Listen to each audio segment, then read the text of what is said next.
Welcome to NC Political Tea, the show where North Carolina's political scene gets served piping hot, grassroots style. We're here to shake up the status quo with unapologetically conservative takes and a whole lot of Southern charm. From the halls of Congress to under the dome, we're exposing the deals, the drama, and the dirt that the mainstream media won't touch. Who's fighting for your freedom? Who's selling out to the woke mob? And who's about to get roasted? No fluff, no filters, and absolutely no time for spineless politics. Just bold Republican commentary, sharp analysis, and enough sass to make the left squirm. So grab your sweet tea or something stronger, and let's dive into the hottest headlines and juiciest scandals rocking the Tar Heel State.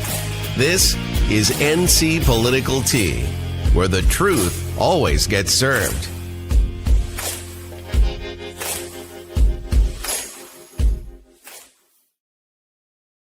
Working hard.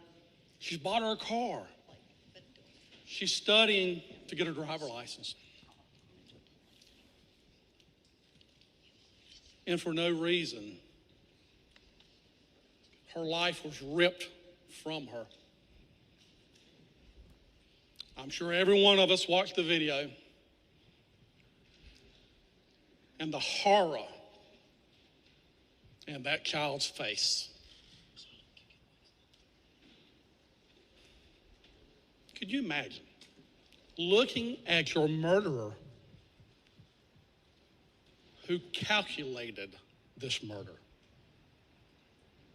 very aware of what he was doing, had the knife, opened it up, waited for the opportunity. So, Mayor, right there, he dispels the myth that this guy is insane, but he'll continue. Right there, he dispelled that myth. And he ended her life. We just heard some buzzwords. Kindness, mercy. Gosh, you're not showing that. Well, he damn sure didn't show it to her, now did he? Where was his kindness? Where was his mercy? Ending a life for no reason. Ridiculous comments. Want to talk about Christian values? Yeah, I've got Christian values. We've got to have that mercy. And it hurts me to forgive him. I don't want to. So he goes on, and I'll play the second part. Okay. But it is not right, the wrong. We heard some legalese. Facts. Here's a fact. She's dead. She's not coming back. And this monster did kill her. Ridiculous to think any otherwise. This is not a Republican matter. This is not a Democrat matter. This is not a racial matter. This is right. This is wrong. He was wrong. This is a step to right what we can do in this state. All right. So. But I got to.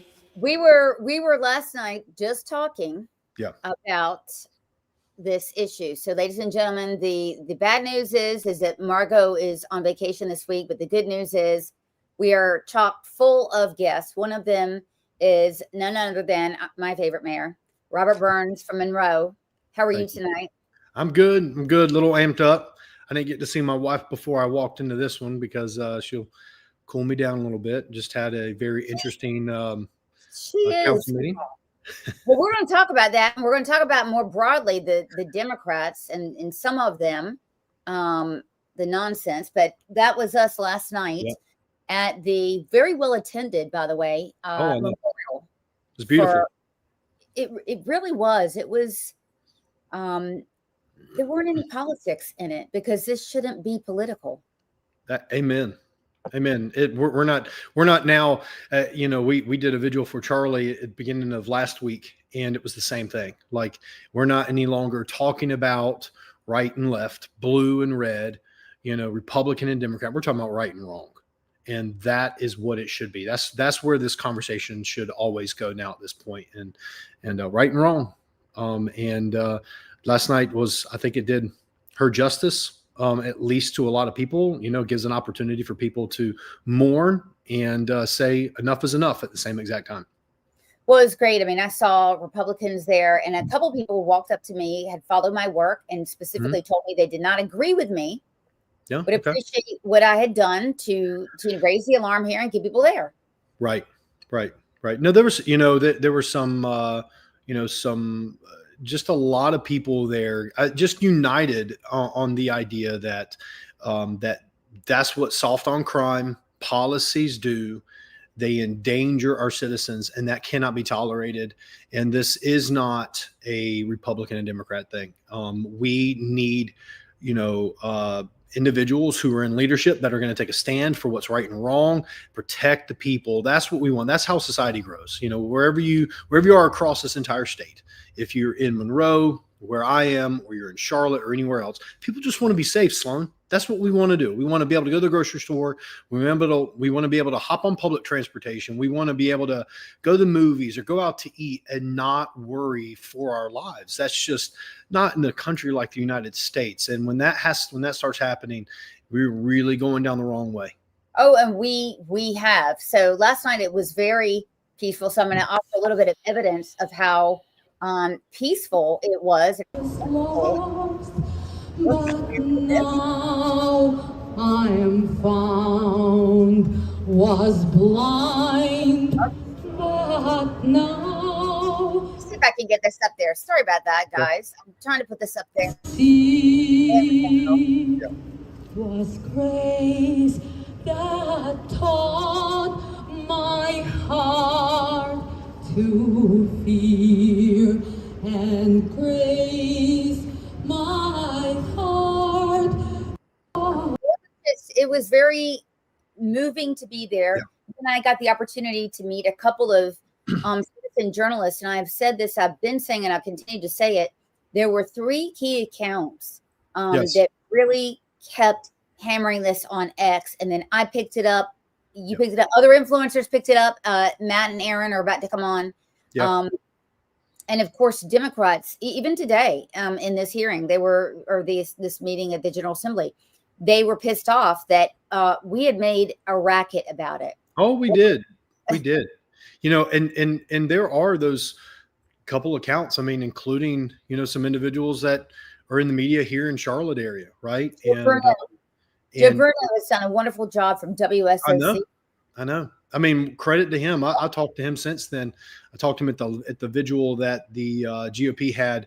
Let me see, 2 Wednesdays ago. Actually, the Wednesday that Charlie got shot, and we went downtown and I talked to him and thanked him. And Joe Bruno's another one. I mean, these men, they stepped out, and kind of, I mean, obviously, like the rest of us, put themselves at risk and maybe even some of their reputation. But see, that's the thing, is that what the enemy means for evil, God will use for good. And these individuals, including a couple other accounts on X, when we all started, we ran with it, didn't we? And it helped expose that. I got a big mouth. Yeah. I got a big mouth and I am not closing it. Yeah. Well, and it's the same thing with Matt and his wife. I mean, now at this point, when he opens his mouth, I mean, you have, the richest man in the world retweeting you. You're making an impact. And so that's pretty cool. Well, let's bring Matt and Aaron in, because we've all fought for what has happened here. Okay. Switch face. Really? Yeah, you get in the limelight. Okay, there we go. Okay. So we've all made a racket. Big mouth, like I said. Today, the Iryna law passed the House. So let's go over what that is. And I hear a little bit of feedback. Is there feedback? Do you guys hear that? I don't hear feedback. You don't? Okay, that's the next thing. Okay, so Iryna law, here it is. The death penalty resumption. So it streamlines capital punishment, imposes strict deadlines. The thing I did not like in this, guys, because I'm going to be a little critical, did not have the various ways besides lethal injection. And that's important here, because if the doctor, or let's say the medical board sits down, or the governor sits down and doesn't let it happen, we don't have the firing squad. We could have done hanging, we could have done execution, or excuse me, election. But there's none of that. as you can see, it's mental health to expand the ground for involuntary commitment. That will help keep the Carlos Brown Jr. off the streets. So we could have done that. And here's the second thing that I thought was important: the bail and pretrial release. So violent offenders must go before a judge, not a magistrate, in 48 hours. That would not have helped here because this was not a violent offender. And what it needed to be, House, if you're listening, I mean, Senate, this needs to be strengthened. If not only pretrial, but if you're on parole, okay, if you're on early release, that needs to be yanked. We need to do that. We need to do a 3 strikes also. Magistrate oversight. So Justice Newby in this case would be able to look over magistrates and to say, okay, well, let's just say you lied about your education. We don't know that's the case with this magistrate, but perhaps it is. But the point is that there's a direct line, you guys, of oversight, okay, right, which we don't have now. What do you guys think? What do you think, baby? Well, first off, just thank you all so much for raising awareness about this. I grew up in Charlotte. My sister still lives there. My nieces and nephews are there. Some of my closest friends are there, or our closest friends are there. I can't, I saw this story and it haunted me, absolutely haunted me, because it looked like me. It looked like my daughter, the way she reacted is exactly how my daughter would have reacted. So it stuck with me as this, something that is unacceptable, completely unacceptable to, like you said, Robert, like, this is the United States of America. We should not be scared to be on a train. We should, without a doubt, think the person beside me, if this person was a violent criminal, that person would be in jail. Not that person is most likely a violent criminal. That's nuts. So, or even could be. Yeah. Sure. I mean, but just thank you all so much for standing up and for saying something, and for rallying together. That is like, I don't know about you, but I am still baffled by the amount of power we have using platforms like X to come together and demand change. So that is just incredible. Sloan, I feel the same way as you in terms of what was, established here. I'm happy they took some action, but I would definitely like to see more. I don't want to see people who have been brought to court for violent crimes to go home. Cashless bail, great, but like, what does that mean? That worries me. I just think there needs to be a lot more consequences. You should be scared to hurt somebody. You shouldn't be able to walk away and say, I got that white girl. Like, that's insane, and obviously they're kind of labeling him as a crazy person. Well, he was. But but there's a bigger story there. He was also a criminal. Well, I've looked at his internal records from prison. He is a known drug abuser of marijuana and cocaine, which produce psychosis type of behaviors. So there's clear record that he's a drug addict. Yeah. I mean, he was arrested dozens of times, right? Dozens of times. And I like the three strikes and you're out rule, right? It's like, you're a menace to society 3 times, and then guess what? You don't get to be a menace anymore. We gave you 3 tries, it's over, and I think that's kind. Like three tries seems pretty kind to me. 18 or whatever this guy had, it's insane. 14. That is 14. Yeah. That's suicidal empathy. If we listened to his mother, he would have been off the street. Correct. Yeah. His own mom knew. She knew he was schizophrenic. He said some of the craziest stuff. I don't know if you've read the transcript of the 911 call, but it was bananas. Like, anyone could have listened to that and said, well, didn't he even say that that wasn't him when he actually watched the video? He doesn't remember even doing that. And it's possible he actually remembers that. Or doesn't remember that. Maybe he was completely out of his mind. The thing that the red flag threw up for me was the way in which those in authority handled the situation. You see, because you can have sympathy, like Charlie Kirk was saying the other day, like he hates the word sympathy because you really never know how somebody feels. But you have sympathy for someone who has mental issues, sure. But the way in which the city council, and specifically the mayor, had an opportunity to address the issue, and they covered it up. I mean, it took her 3 times to even get it right, and even then it was so weak, and it was almost like, look, just come out and say it. Like, there is an individual, he murdered very senselessly a woman, a white woman from Ukraine. I mean, whatever. Like if it, to me, it's not even a race issue, but I'm telling you, like, just call it for what it is, and then show the people that the city of Charlotte, we're going to handle these charges. We're going to handle these criminals. We're going to make sure that you're safe.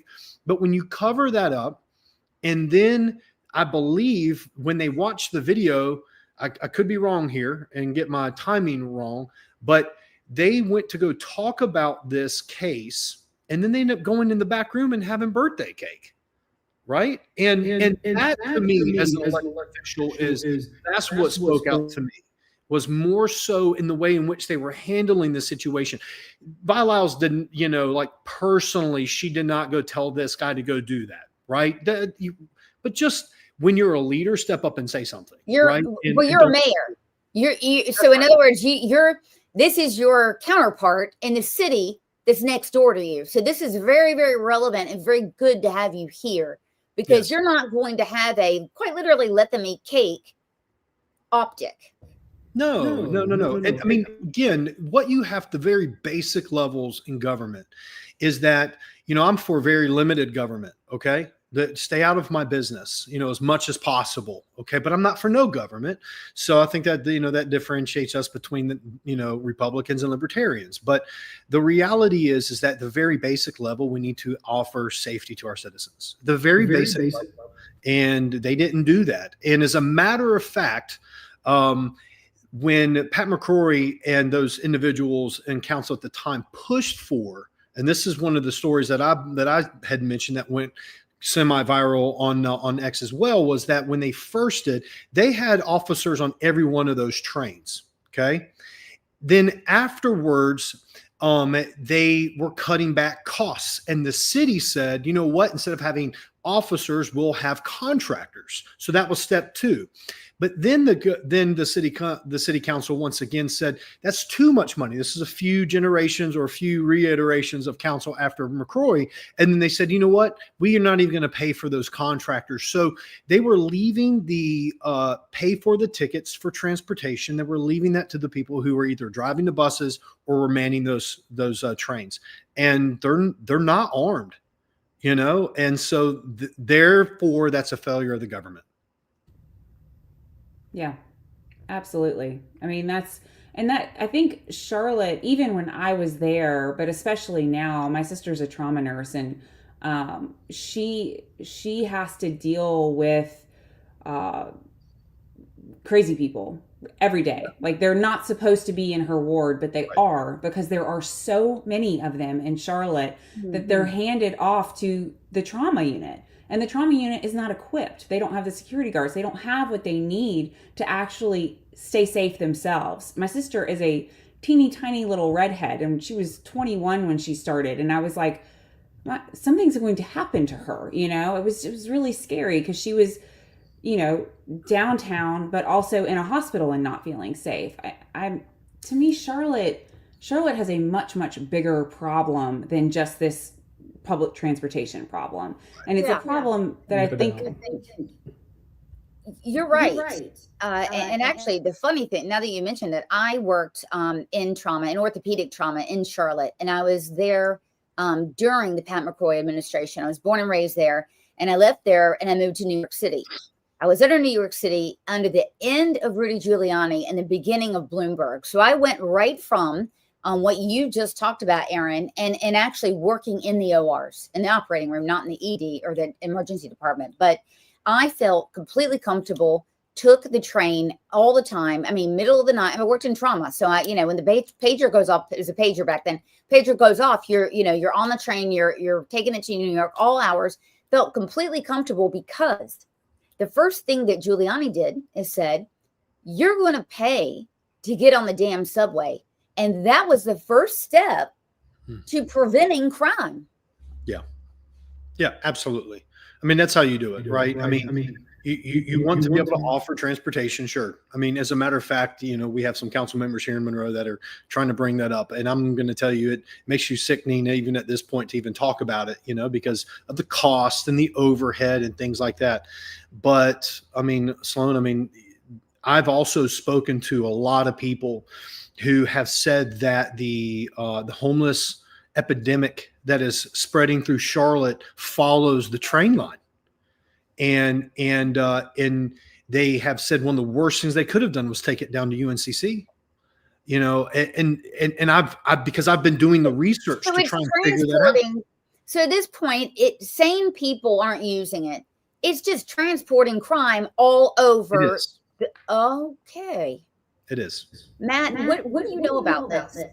I only know about what I know about Asheville public transportation, which is a freaking nightmare.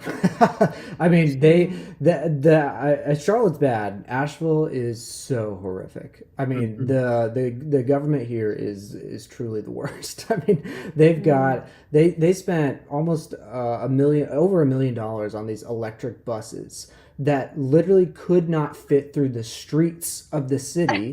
And then they only had 110 miles on the buses, and they didn't have the charging infrastructure for them. And none of them, zero. They bought like 8, and it cost $1 million, and they're all sitting broken, every single one of them. But wow. It's more than just that. I mean, that's just really poor judgment on their part. But when you get on a bus in Asheville, it is 99% homeless people. And Aaron and I walked past a bus stop very recently. We were at a concert with a friend, and there were literally people shooting up outside on the street next to the bus stop, waiting for the bus. And they're just tweaking out of their minds by the bus stops. And no, like, you're right. No sane person in Asheville would ride the bus. Like, no way. So, I mean, it's just been absolutely terrible. There's no police. There used to be police everywhere downtown. I don't see them anywhere anymore. Well, it's racist. Matt is racist having cops. I was like, what? The notion, of having police. And don't forget, another reason why Charlotte probably took the cops off of the trains is that they were trying to defund them. Well, I mean, personally, I can't speak to that. I can just tell you what I've been told. I mean, we're talking about this, and you want to be able to offer. I mean, in the city of Monroe, I mean, I'm always a glass half full type person. Okay. I mean, I just spent, an hour people yelling at me how terrible I am, and NAACP trying to cancel me out, but I believe in this city, and I believe in the things that we have going on here. And I believe in this state, and I believe that you can fix Charlotte. I absolutely believe that you can. I believe you can fix Asheville. You just have to have the right leadership, and the people that are not going to bow down. They're not going to allow, these weak, soft on crime policies, and this sense of empathy. I think that it's like, these politicians come in, they use those terminologies so often, and you end up saying you really don't know how they are. You need to treat everybody, because when you keep that consistent criminal and you're trying to be empathetic to what's going on in their lives, you're also putting other people's lives at risk. What about the other people that are on that train? Because God forbid, I mean, I'm glad it didn't happen, but what if that individual would have turned that knife on a few others? And it's just heartbreaking that that's really where we are. And it's like, for one individual, could you imagine if we just locked them up the 3rd or 4th or 5th time, to Matt's point, we would not be talking about Iryna right now. And that's just what it takes as individuals to step up and do something. Okay, so I'm going to change directions here for a second, and I'll answer the question first. Then Robert, and then Matt and Aaron. The question is, when is the last time you voted for a Democrat? Okay. I'm going to tell you, that first time I voted and last time I voted for a Democrat was Al Gore. Okay. Mayor. Have you ever voted for a Democrat? I haven't. Okay, just to make So myself now we get to Matt and Aaron. That's right. So just to make myself feel better, now Aaron and Matt. Oh, I've never said this publicly. This will be a first time for me. All right, yours is the big one. Yeah, I voted for Kamala Harris. Okay. So here's the thing. We love you though. It's okay. Thanks, Robert. We both, you guys. we both voted for Kamala Harris. I've only voted for a Republican once, and it was the first time I voted in a presidential election, and I literally just said, Mom and Dad, who do I vote for? And they said Bush, and I said, yes, ma'am, go do it. So I remember right before we got to the voting booth, and keep in mind, we early voted. This is right after Helene. We hadn't had our grand epiphany yet. Trump hadn't come to visit Asheville. He hadn't done the McDonald's, day at McDonald's, like none of the stuff that really started to turn people like our minds. And we had only been on X for maybe a couple of weeks at that point. We just weren't there yet. But I remember we walked in and I said, Matt, you better not vote for Trump. And because I could see his brain starting to go that way, and I hadn't gone that way yet. I was like, you better not vote for Trump. And then the day when he won, when it was announced that he won, I was like, thank God. Like both of us were like, thank God. Like we were so, like I'd say 2 weeks after we early voted, we regretted the vote. We both were like, I think about that a lot. There's a really strong argument against early voting. I think about that all the time. I think, I regret it so much. But I'm proud. See, here's where I'm proud. I am proud that we're an example of people who truly had, Trump derangement syndrome. We truly believed anytime someone would say something was wrong, we go, Trump's fault, even if it had nothing to do with the federal government. We would say Trump's fault. And we were able to change our minds, not because someone got up and convinced us, but over time, common sense won. And to me, there's a lot of hope there. That I don't think we can change people's minds, but I do think we can set an example of, I didn't vote for Kamala Harris because I thought she was a good candidate. No. I voted for her because I didn't want Trump to win. Right. Simply that. And now I go, oh, that was so stupid, first of all. Like, anyways, I'm ranting. I remember following Matt. I don't remember the exact post that you made. I think it's because we were all kind of rattled, even down here in Monroe, what was going on up there. And we were trying to rally the troops. So I'm so proud how our city really did. Like we sent a lot of people. My church sent a lot of people. I was up there a couple of times, and then I had seen your name because you had mentioned about you being up there. And I was like, hey, I want to come. I think it was before you even said you're all in, but I remember a specific post from you, Matt. And you said, if Trump shows up here or something along the lines, right, then I'm all in. And it was like 2 weeks later after he got in, something like that, he showed up and you're like, okay, I'm done. I just remember that response. And the thing is, I think, there were a few even around here. We were united in purpose to go and help up in WNC. And I saw how outwardly spoken you were specifically to, get involved and get people up there to help, and how, active you guys were. But that was before. And I remember him showing up, right? And it got to a point where you're like, dude, Cooper didn't do that. Stein hasn't showed up yet. Where's all of our money? Where was Biden, by the way? Kamala hasn't come up here. All of these things. And I think that to me, from the outside looking in, it looked like they had all that's what helped click.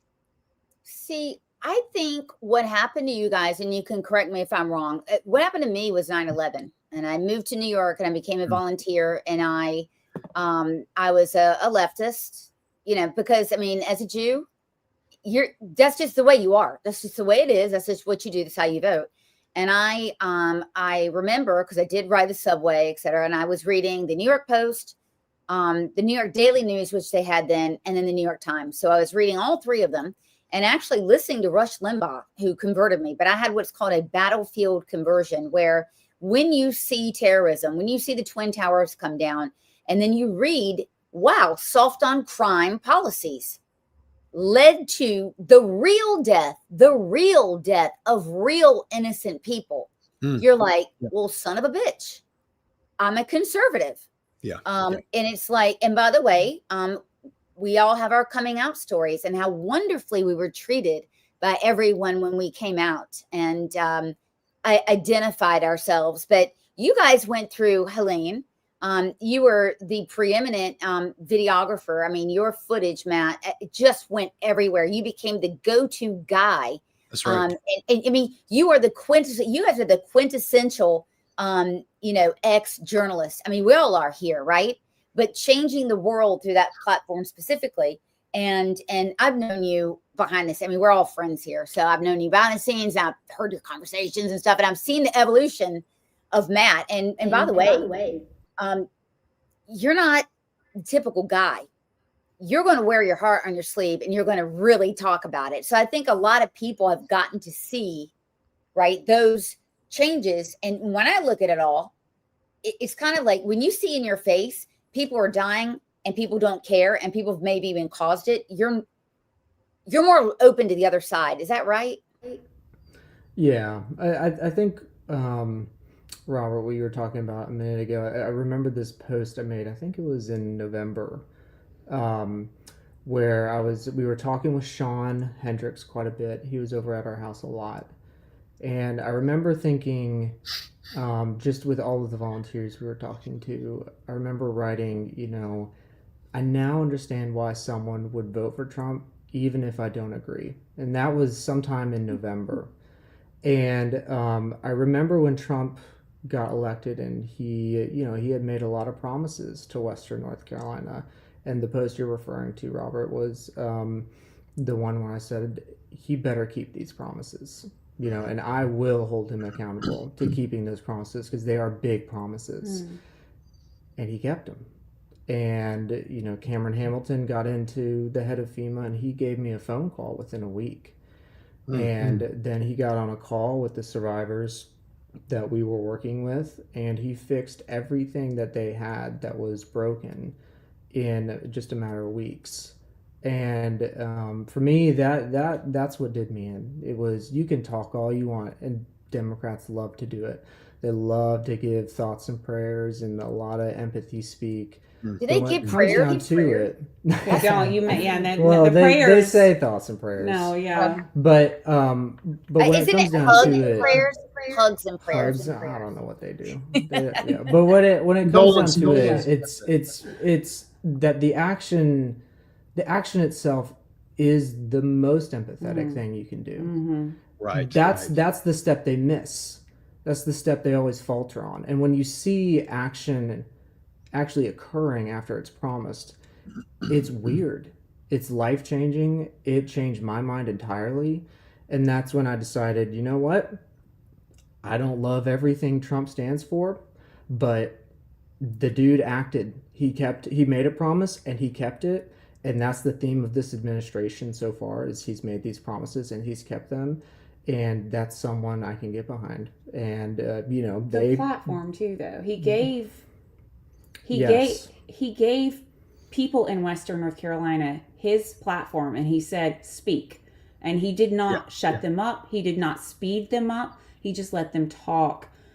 Cameron Hamilton did the same thing. Melania did the same thing. Right. I had no emotions towards Melania until WNC, and you could see on her face how upset she was, how appalled she was by how Americans were living, how, she was there months later and we were still living in tents in the snow, you could see it on her face. And again, that she went that same day. They went that same day to LA where all of my partners are.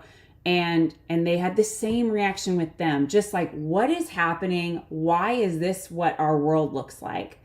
And I think for me, it was a dictator wouldn't hand you his mic and put you behind his podium. He would not do that.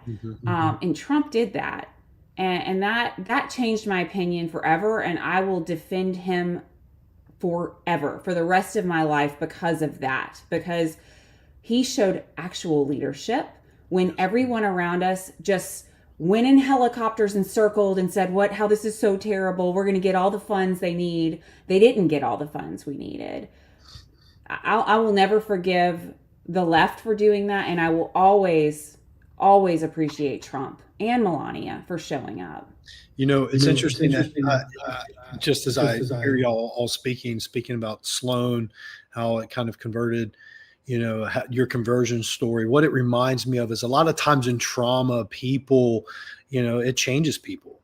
And I just kind of think about, 9/11. I mean, that changed a lot of people. I've heard that before. And then, obviously Helene, you see like the people who say things that they're really honestly on the ground, boots on the ground. Like you said, not just offering like thoughts and condolences to the people.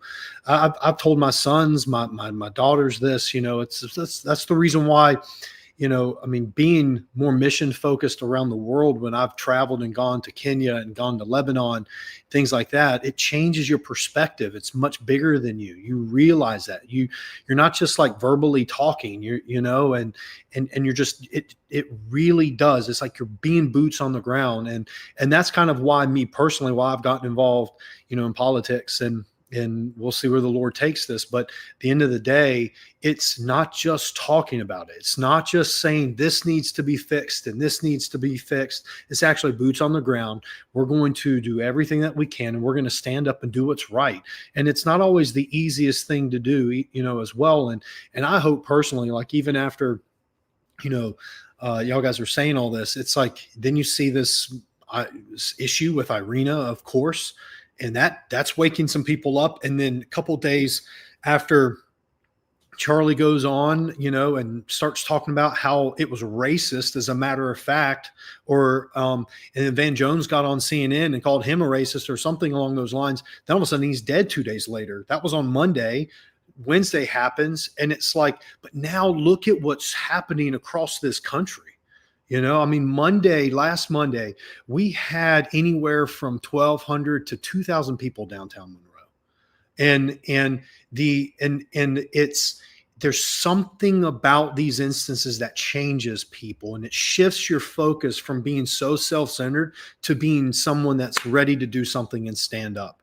And that's specifically what I hear is like, even with, all of y'all, you encourage me so much, because it's like you start, I hear now, you didn't just change, guys, over, Sloan, y'all didn't just become conservative because what happened.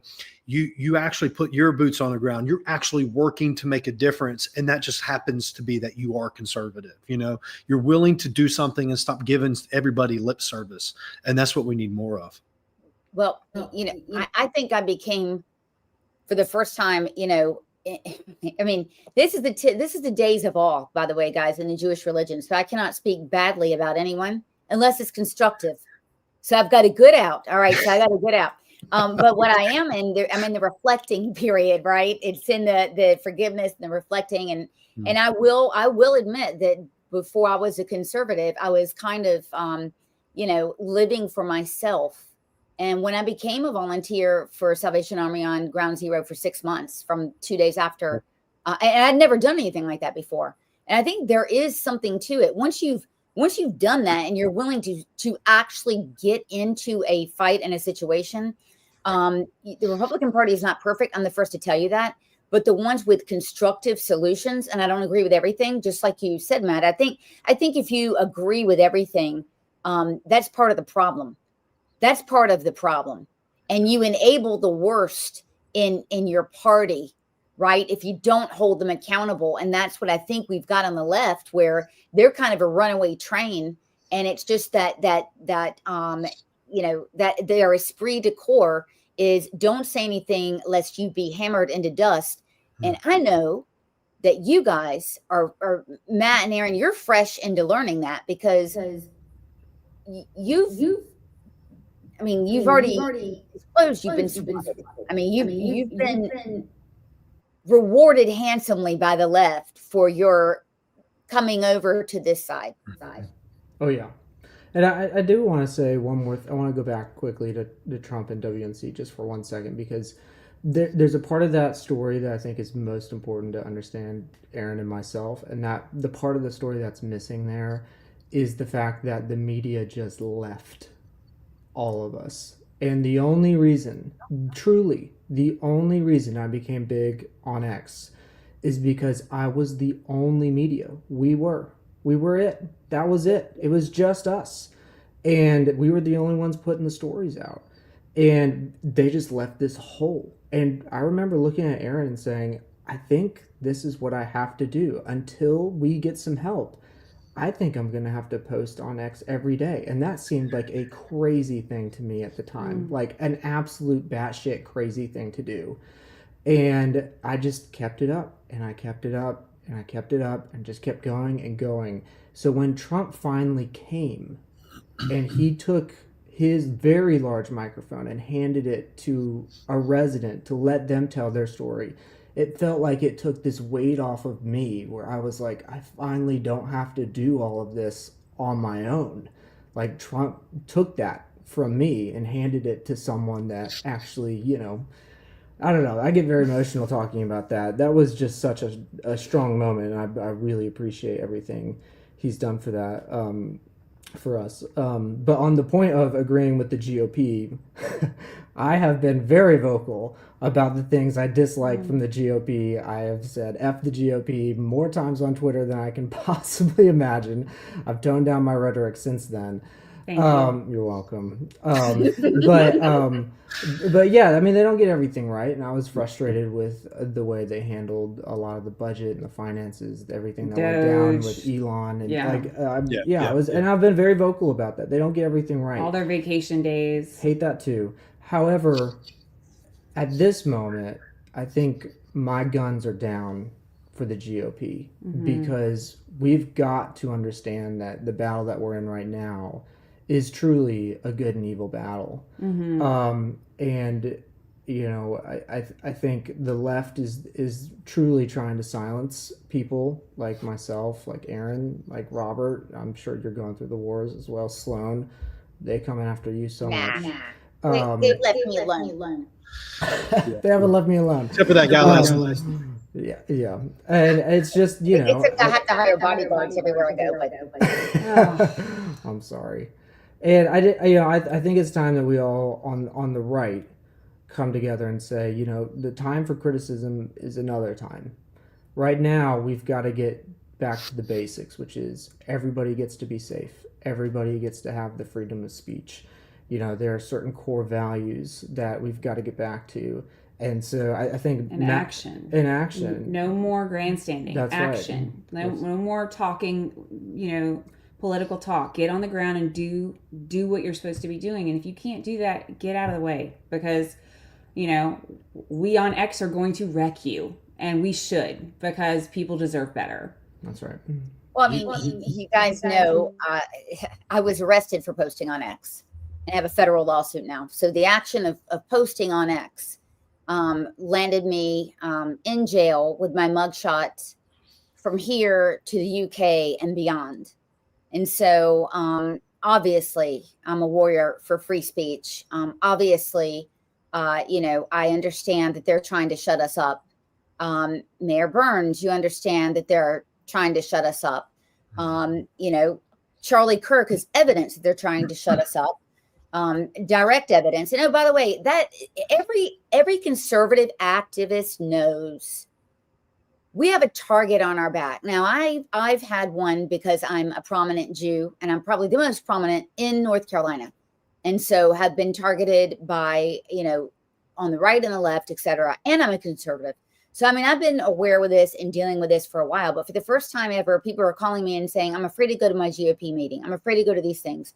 And I tell them, first of all, it's terrible. But secondly, you guys are starting to realize what we have felt like since October 7th. We don't want to go to our synagogue. We don't want to go to our whatever. So, and that's kind of like a religious point too, is that, first they come for the Saturday people, then they come for the Sunday people. I mean, it's no secret that Charlie was, an evangelical Christian who used politics as a vehicle for his values, right?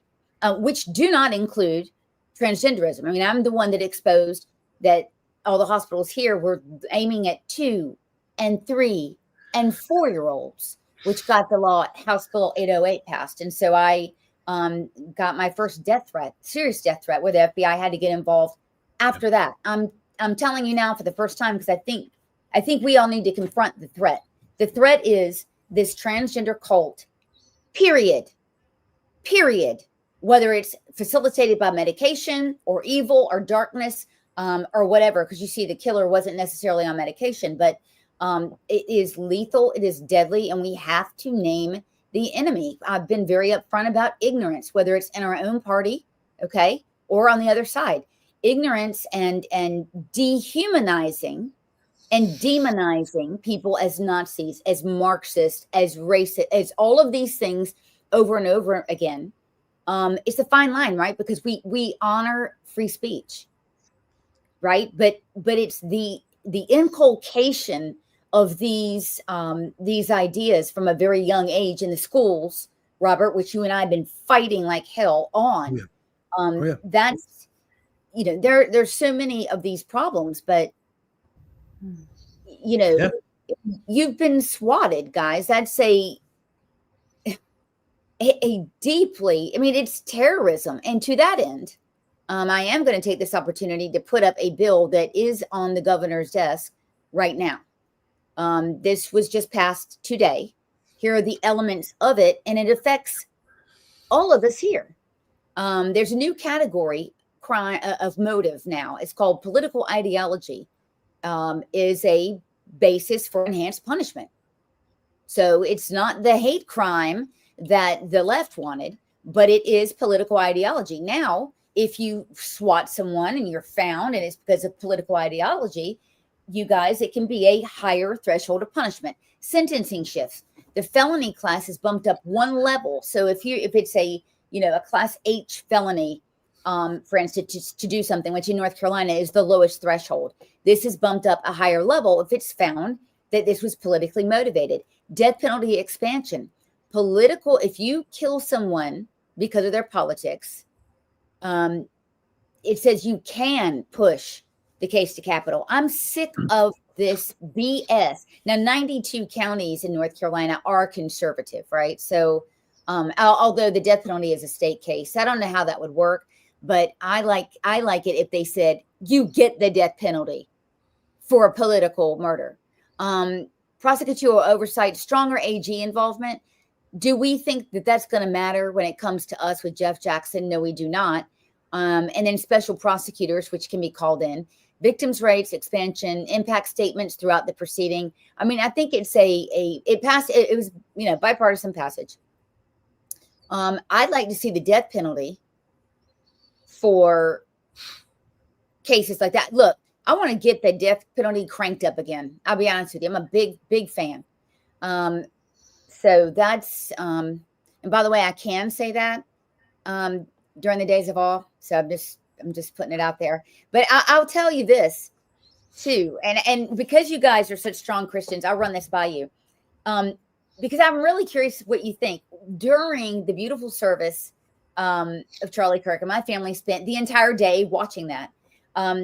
Obviously, it really, really resonated with a lot of people, and a lot of my friends who were Christians absolutely loved to see it, where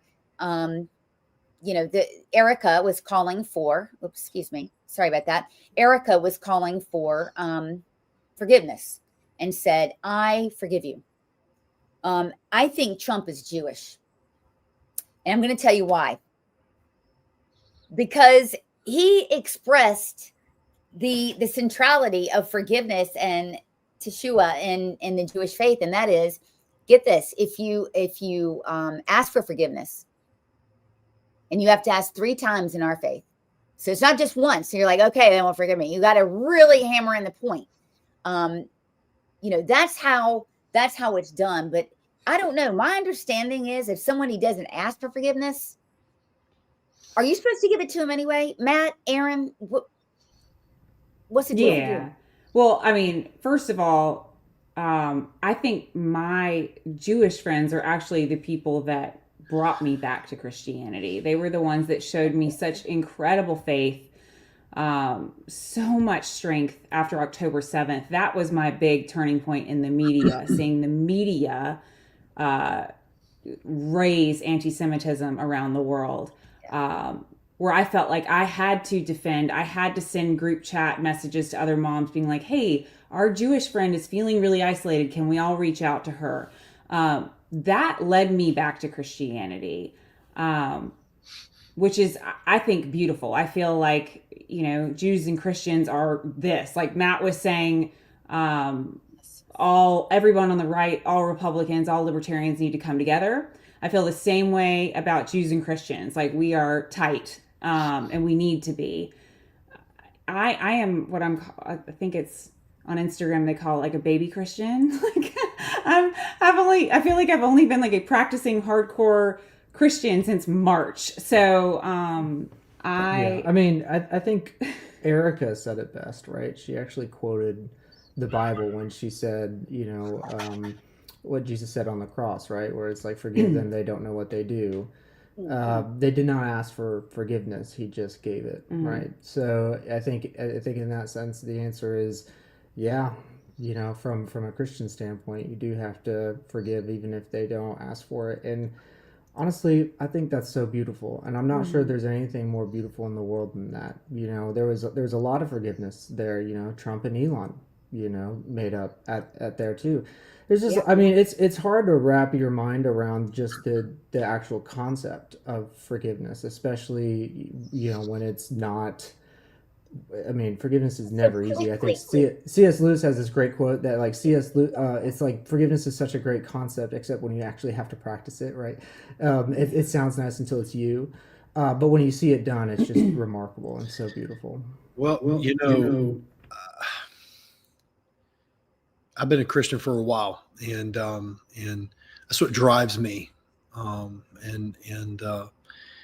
It is a beautiful concept, Matt, because in what I believe is that the most perfect human to ever live, who was also God in the flesh, God didn't leave us here to our own demise. He didn't leave us here. He got involved in the middle of history, and he said, okay, I'm going to help you, because the only one who could ever be perfect is him. And on that cross, when he took the weight of the world and he put that on his shoulders, and he died for all of eternity, like before, during, and after him. The amount of sin and wickedness that is still inside of me, if he can forgive me, then I absolutely can forgive someone else. And in that moment when Christ forgave the world by dying for us, while yet we were still sinners, as the Bible says, 2,000 years ago, we didn't even have the opportunity to ask him at that time. And that's the beauty of actual forgiveness, is that there's a weight that is on you when you carry a burden, when you're waiting for that other individual, and you might not ever get it this side of eternity. They might not ever, have the opportunity to call you, Matt, or call me, or you, Sloan, and say, I'm sorry.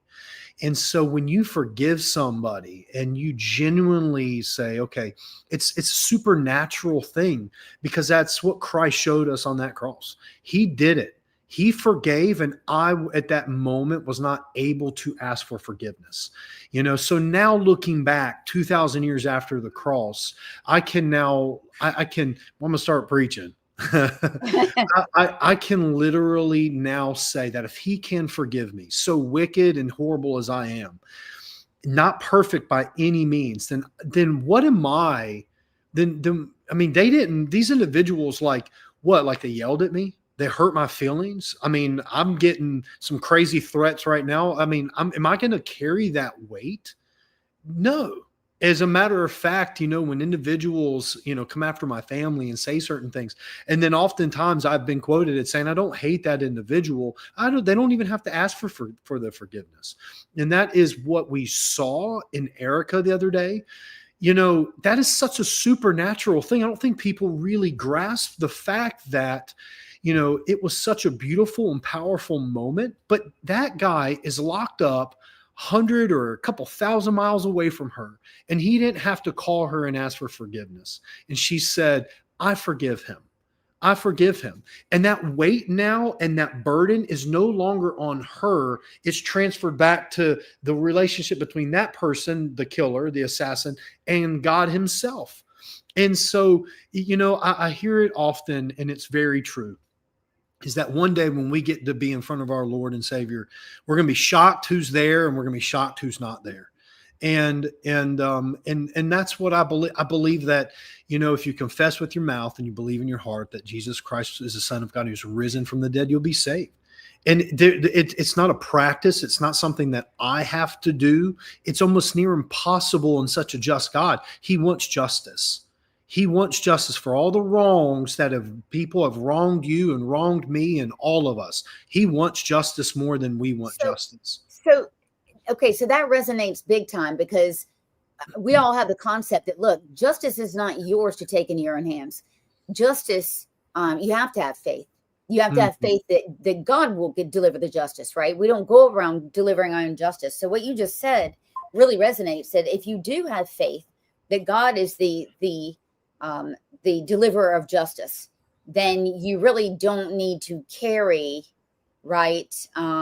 anger, if you will. But I tell you what, though, it's not easy. That's not easy. Someone kills my husband. Oh, yeah. And it's, what is it? 10 days after? No, is it 10 days after?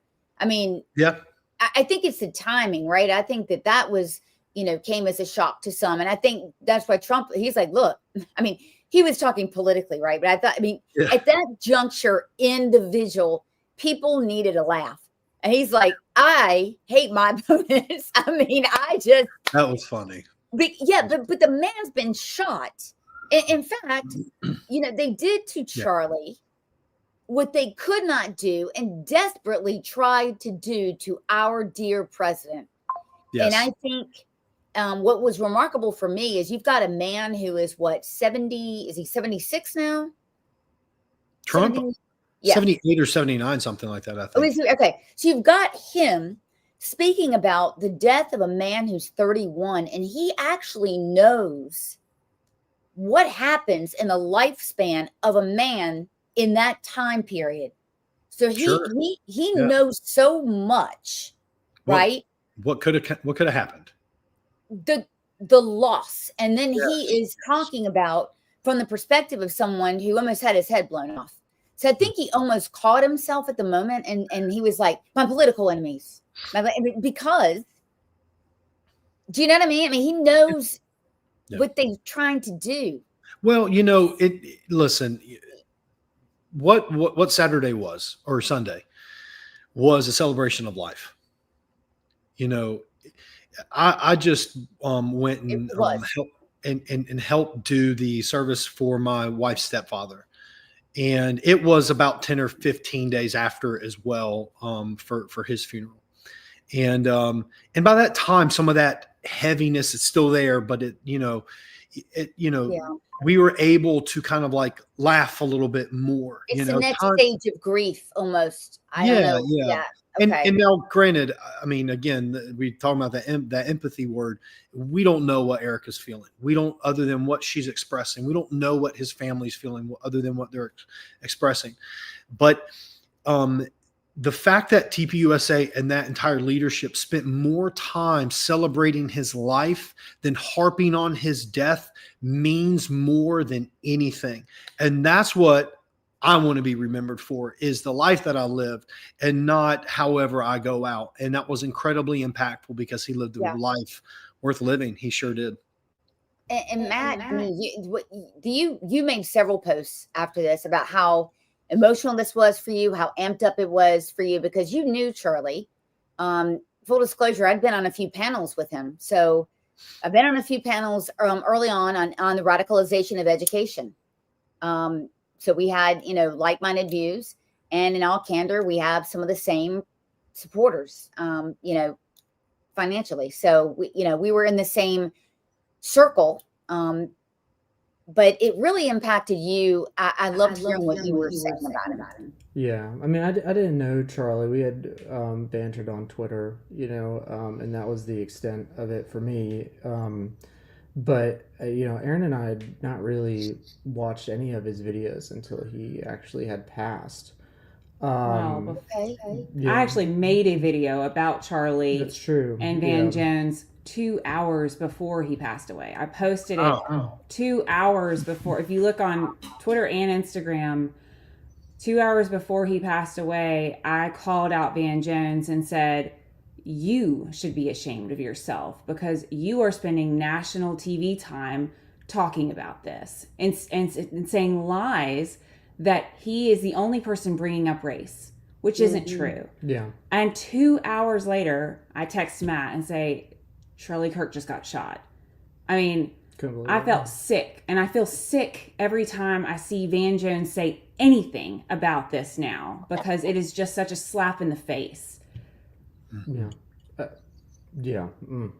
I've got so many thoughts on this. But for me, I think the hardest part about it was seeing the reaction from the left, celebrating it. From our friends, like people from that people we know knew very well. that were like, are you seriously mourning this monster?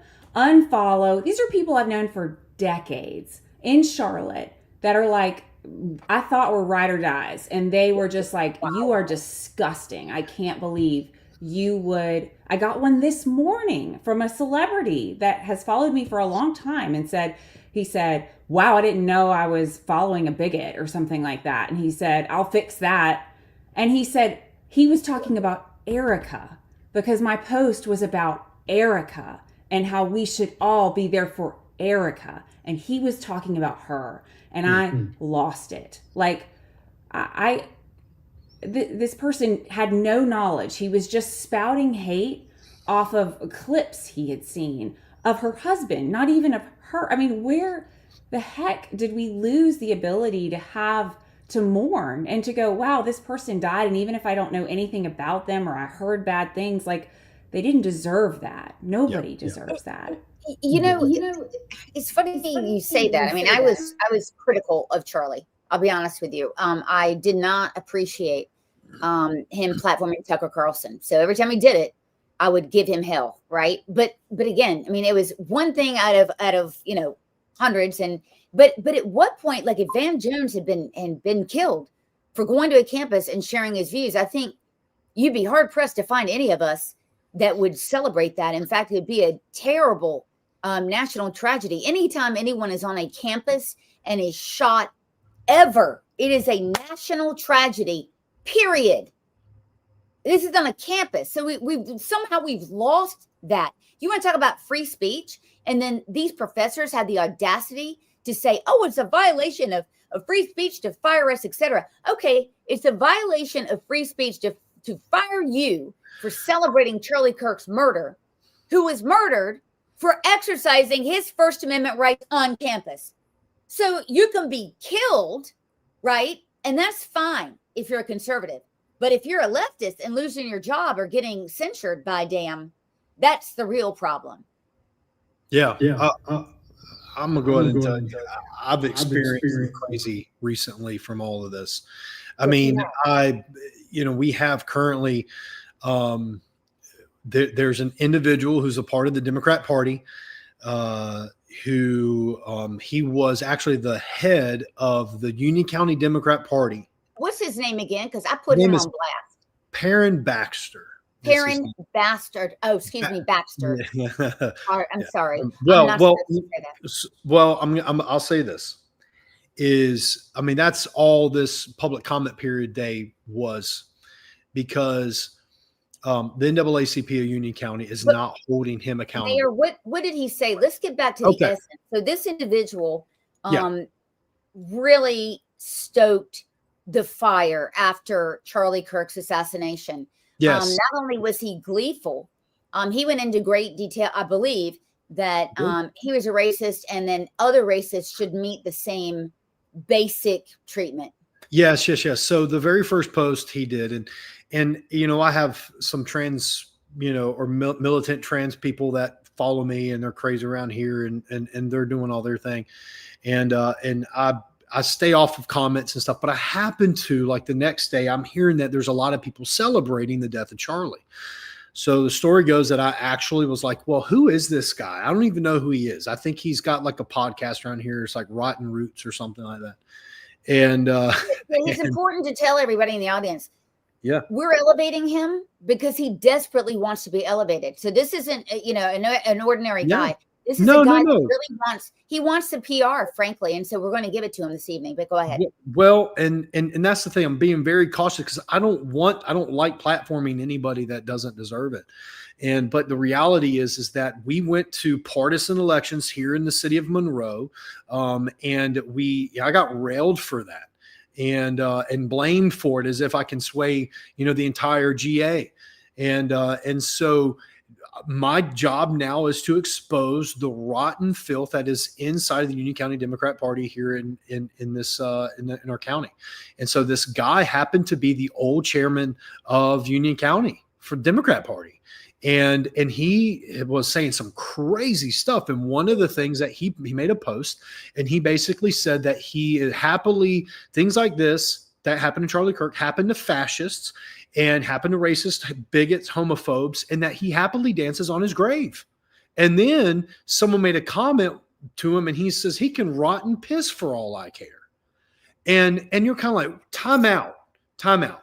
No, sir. You don't like, okay, you can there's free speech. You can think that, but at this point, both sides. Yes. Okay. But when I saw that, I'm like, there you go. That's the problem right there. And that's what's infiltrating into our county that I'm going to take a stand for. It's infiltrating in our state that we have to stand against. Into the schools. Into our schools, everywhere. And so I made it my job. I went and took some screenshots of that. And it, it hit everywhere. Libs of TikTok picked it up. Y'all picked it up. We elevated it here. Y'all did. Yeah. Y'all did. That's what I was going to say. Y'all were the driving force behind that. And it then went on Fox News. David Harris Jr. posted it. I mean, it went crazy around here. And what's funny is then you had some of people like Watley and all these other individuals jump in and they say things. And then it just so happened to be the vice president the other day mentioned a phrase about dancing on the graves of Charlie Kirk, that those people need to be called out. And what did he say? He said, you should let people know where they work too, because it has to deal with civility, because we can no longer just disagree. People need to know where these individuals work. And yeah. So dehumanizing rhetoric is called pre-genocidal for a reason. So those that have studied Holocaust of Armenian, we have a Holocaust of Christians now in Africa. If you ask me, they're killed every day on a regular basis. And I just want to give a shout out to everyone who posts that, because we have a genocide on Black Christians all over this world, actually. But it starts by making it permissible to kill them. So when you liken people to people that should be killed, like Nazis, I've never called anyone a Nazi, actually, because I know what a Nazi is, right? But when you liken people to that, when you dehumanize Jews, when you dehumanize Christians, when language precedes tolerating murder, and now we have the proof. Yeah. And so what did he do? He doubles down. He comes out with another video, and he literally says what got Charlie Kirk killed, being a homophobe, bigot, xenophobe, all this stuff. Then he says that about me. He put a target on you. I mean, it's insane. And then you have people who are still like coming at me saying I'm elevating the language around here. And I'm like, what is wrong with y'all? Why you don't agree with this political violence thing? That's what you keep saying. Well, then tell this guy, why does he still have a position with the Union County Democrat Party? Why? And Matt, this happened to you and your family. Yep. Where you had a target on you and were made aware of it. And again, Matt especially, I get really heated. And when I pull the pin out of the hand grenade, it blows. I've not seen you ever do that, either one of you. And yet you've been targeted in the very worst way, in a dangerous way, actually, from being swatted. So I just want to wrap this up and just give a few words, Matt and Aaron, about how that felt and about the tolerant, the welcoming part. I mean, here's my question. I think that Trump was more to the left, or he was kind of, in 2016, I don't really think he had a strong right bent. But I tell you what, when these leftists come after your ass, that makes you conservative real quick. What do you guys think?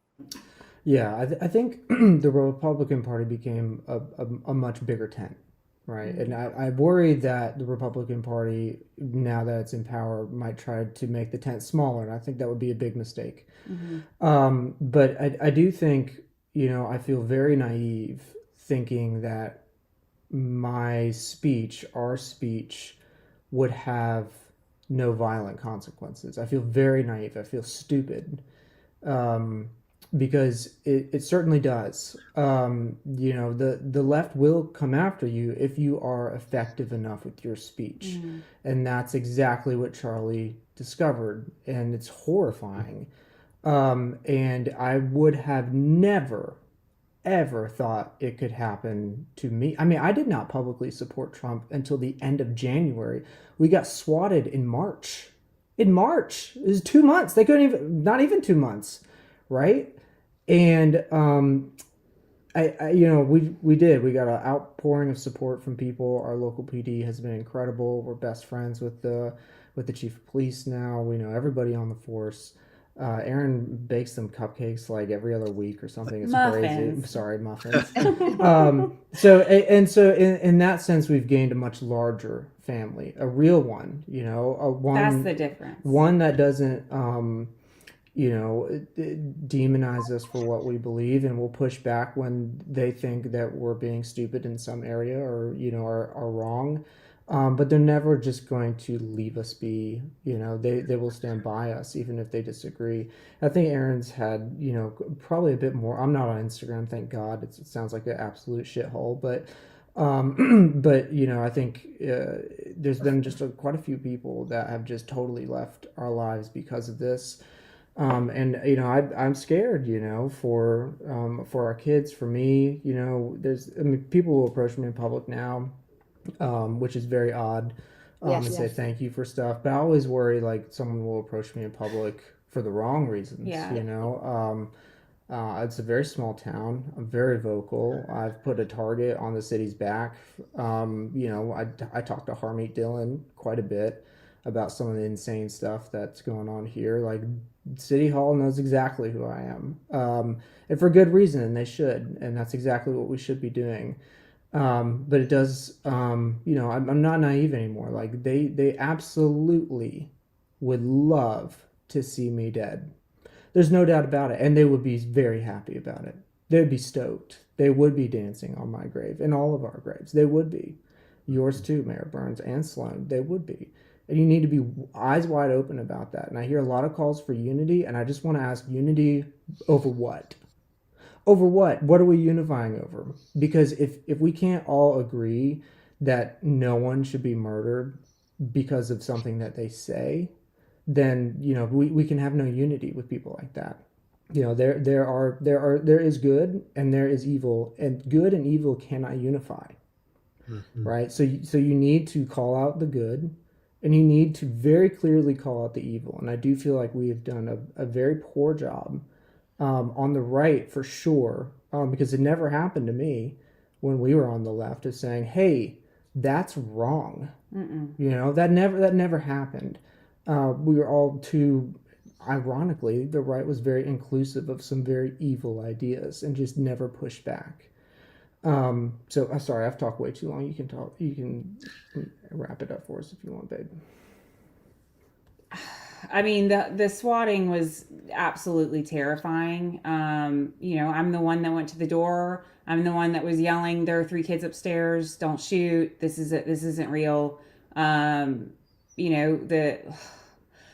Luckily the officer that came to the door is an incredible human being and was just so relieved to see I wasn't dead, because the 911 call said I was on the kitchen floor dead.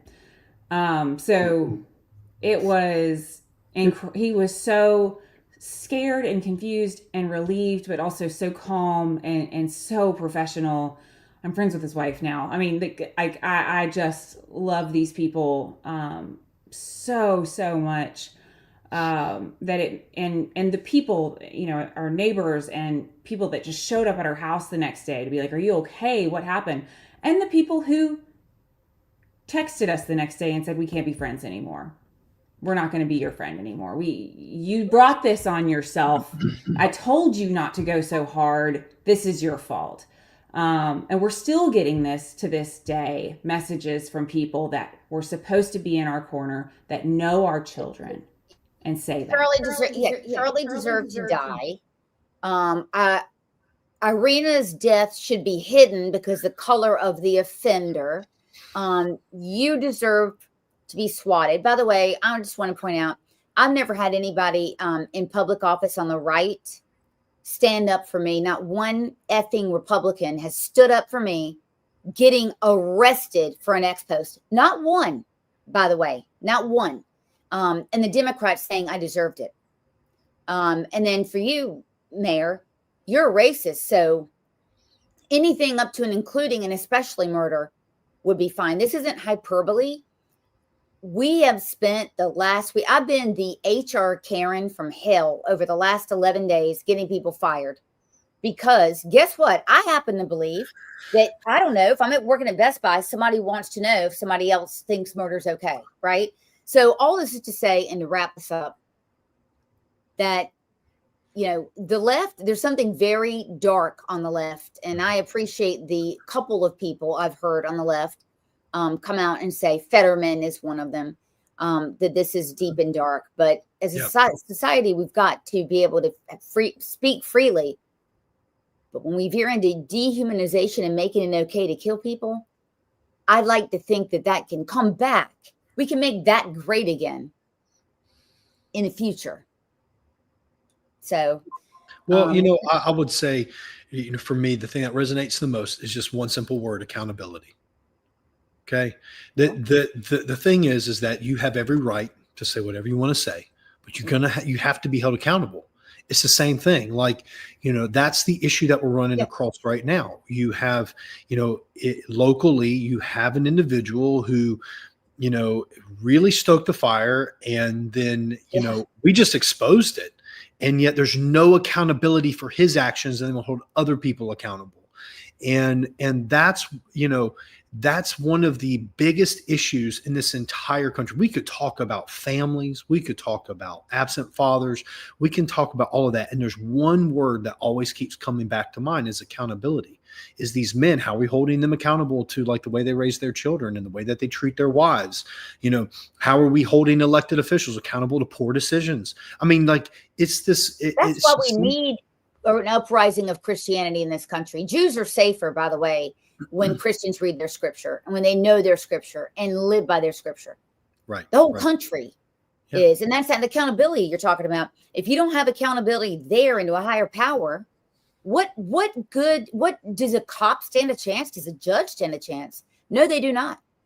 No, I agree. We need this religious revival, what we have seen. Yeah. And I, for one, am very excited about it. Yes. I think that laying the groundwork there could be a good start, because look, I mean, if there are no guardrails whatsoever with a person, you're going to end up with more men like the one that shot Charlie Kirk. That is, I mean, just, you know, denounce God, etc. It's a free for all, and they don't care what happens to them, right? And they think they are God, and then they do these things, etc. But that's just my argument. I mean, I'm, again, big fan of the death penalty, big fan of locking the jails and throwing away the key as well. I guess that's, Mayor, the second best thing we can do to deliver this kind of accountability. But for accountability for speech, people do have to lose their jobs. I'm loving it. I cannot wait until the unemployment numbers come out. I like to think that I had a very big part. We all had a very big part of making that, you know, I'm pumped. I love it. I love accountability, and I love the idea, like you said, going into Best Buy. I want to know that I can wear my cross and you can wear your Star of David, and no one's going to beat us up. That's right. My daughter wears a cross. I want to make sure she's okay wearing a cross. I want to make sure that anyone in that facility that is indeed racist or is indeed sexist or is one of these things that they call us, that they are not allowed to work there anymore out of safety for everybody. They need to make sure, every company needs to make sure that the people working there are not going to harm their clients, their customers, whatever it be, you know? I think that's that's common sense to me. I mean, people get fired for way less. So, yeah, I'm with you there. For not having the jab for one, but yeah. Right. There's so many reasons people get fired, you know, but you have to protect your, it's business 101. Your customers come first. Like, make sure your customers are okay. If your customers don't feel safe, which I don't feel safe in a lot of businesses these days. I don't, and it has nothing to do with me or what I look like or that Matt's my husband. It's just, maybe it is what I look like or that I'm wearing a cross, but they look at me differently. They look at me like, are you judging us? Are you judging, you know? And I'm like, I'm just standing here. You're the one looking at me like I'm, you know, the devil, you know? So yeah, I'm with you. I mean, they came after my job, you know, back in, I don't know, whatever it was, March. I remember. February. Yeah. They came after my job for getting the date wrong on a FEMA post. That's what they came after my job for. They made a viral video about how I was purposely spreading misinformation, and they came after my job for it, you know? That's cancel culture. Yes. That's cancel culture. Celebrating the murder of someone publicly on your public Instagram and just praying to God that your boss doesn't see it and someone else sending it to him instead, it's not cancel culture. That's accountability culture. That's accountability culture. Or what Riley Gaines said, consequence culture. Consequence culture. I love that. That's also I good. love consequence culture. And, you know, if your boss wants to stick up for you and say, you know what, more power to him. Yeah. Whatever. Great. I won't shop at your store. That's for sure. And that's just a free market. By the way, here's my shameless plug. Don't ever shop at Harris Teeter. Boycott Harris Teeter. But continue. Okay. You shop at Aldi. We don't shop. Yeah. I can't afford anything other than Aldi, but but yeah, so I mean, all that to say, you know, I'm still conflicted on the whole consequence culture, cancel culture. It still doesn't feel right to me, you know, in quite a few ways. But by the same token, I know it's certainly not right. And the cancel culture of the left and the consequence culture of the right are worlds apart. They could not be more further But it's apart. still worth talking about. That's what I love about the right versus the left is we can have this conversation and slightly disagree and maybe walk away changing our minds a bit. There's no such thing as that on the left. I'm dealing with it every day. Or they're like, how could you say this? That implies that Trump might be right about something. And I'm like, Trump has nothing to do with this. But like, did you guys see a perfect example of that, Aaron? Is today it was revealed that Tylenol, there might be a link between autism and Tylenol. And I saw a bunch of leftist pregnant women downing what looked like a copious amount of Tylenol just because Trump said it.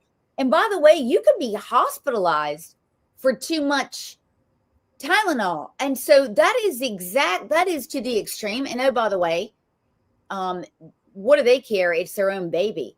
It's that if Trump says it, I'm going to do the exact opposite, even if it means maybe harming my fetus or my baby, depending on how, you know. Yeah. Yeah, that was Benny Johnson's wife, Kate, posted an amazing thing where she was like, please, for the love of God, do not do this. Do not do this out of anger. I'm a critical care nurse, and this will seriously harm you. Yep. I put out a post about it too, just kind of saying I'm not in a position to speak to this subject. I'm not a doctor, and I don't study autism. But it feels weird to me. This whole conversation feels weird to me. And I feel very confident putting that kind of thing out to the right because they're going to say, oh, actually, I'm a doctor and I see where RFK was going and this is accurate. I'm a doctor and RFK got this part wrong. The left is just like, why aren't you focusing on Trump appointed somebody who doesn't know what they're doing? And it's like, we're trying to have an intelligent conversation right now. Like, that's a join or get out. Right. That's a science-based allegation. And science leaves something we like to call breadcrumbs. And I'm married to a scientist, by the way, an engineer who can't hang a picture. But anyway, honey, I love you anyway. But science builds on itself. It leaves evidence, etc. And you're right, Aaron, when you hear that, the first thing I thought is that's going to be one hell of a lawsuit, right? I mean, that is like, I remember I was at my eyeglass appointment today and I read it in my optometrist. I said, the first thing I said, well, I'm Jewish. We always think about law. But the first thing I said is that's going to be one hell of a lawsuit. Who's the lawyer that's going to take that? Oh my gosh. And then we're talking about it. And we were both recalling because we were both moms. Gosh, there was a time when my back hurt and I was recommended to take, Tylenol. I mean, and so Aaron, it's natural to say, wait a minute, I'm not going to accept this. I'm going to have to read more about it. That is natural. Science leaves breadcrumbs. You're able to do that for yourself. But the left says, screw it. Bottle of Tylenol, I'm going to take it and film myself. Mayor, this is the absolute insanity of the left. This is another version. We could be here until 1 a.m. talking about the insanity here. Yeah. Well, and I know we were trying to sign off here, and then you start talking about the crazy left, man. You can keep going. Yeah, I mean, we get like, I'll try and just keep it short and just say there's no explaining it away. We often get called part of the MAGA cult, but what a cult does is that they don't verify anything that is said, and they just go along to get along. Like there's more than two genders. That sort of believing. Yeah. Right. Anyway. And, yeah. And that's, so here they are. They have such, like, there's going to be one day we're going to find something genetic that individuals have real Trump derangement syndrome. And he could say, like, I'm starting to realize, like, what was it? DeSantis, there was a study that came out, and after DeSantis said he's going to stop forcing children to take vaccines, there's this massive flux of liberals leaving Florida. I was like, is that all it takes? Like, it's almost like that's what it's going to have to start happening. Trump just start like saying the opposite. And I don't know, maybe that's how we fix things around here. And please don't come to North Carolina. Please don't come to North Carolina. Well, listen, I mean, again, I'll wrap up and just say I am a glass half full. I believe that our state is salvageable. I believe that there's so many incredible people here, and that people are literal. I mean, you can travel around. That's what I've been able to do since they've moved our elections. I do get an opportunity to speak after Ben Carson this upcoming week, which is pretty awesome. I'm excited about that, to give a charge to the people at Salt and Light, to go out and do something and get involved. We really have an opportunity to make a huge impact in this state. And everywhere I go, people are absolutely fed up with this leftist cult. They have been completely radicalized now at this point. And I honestly don't believe it's all the Democrats either. Like, I think that part of what our job is to do is expose what they're doing, what their game plan is. And it really does. There's truth. There's biblical truths that you can take and you can apply them to today. And you can say things like, that the greatest cleanse. I'm really bad at phrases, but is like exposing things to the light, right? And the darkness can't overcome the light. So bringing things out and exposing things. And I think that's one of the things we got to do. But I do have a lot of hope for us. I genuinely have a lot of hope for our, for Monroe, for Union County, for our state, because people like us, we're not, there's just not four of us here. There's a lot of individuals that have just had it. Oh yeah. And part of what this is it's exposing this messages. evil. I mean, I've gotten probably 300 messages in the last couple of weeks about And that's why I wanted to have this conversation, Matt and Aaron. That's why I put you on the spot, because from people like you, now I'm not going to reveal, who they are, but of people that are questioning or curious, right, about what it would take. And it doesn't take anything. It can be a private action. All you have to do is have common sense. And it's just one step in front of the other. You have common sense at the dinner table. You just have, just kind of man up at the dinner table one night and just say, this isn't right, and it goes from there. But I think keeping, exposing this stuff, et cetera, will eventually, make North Carolina great again. Well, thank you all. Again, we could sit here.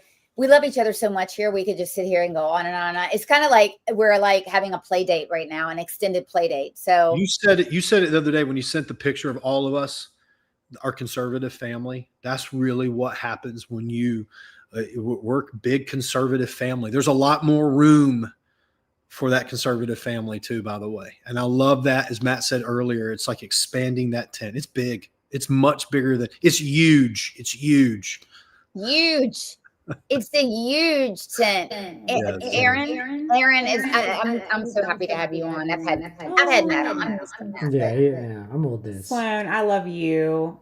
I love you. Robert, I love you too. Your family is so precious. Oh my God. It was so lovely to be on here and to chat with you guys. It really is. We learn a little bit more every day and evolve a little more every day, both politically and in our faith. So it is.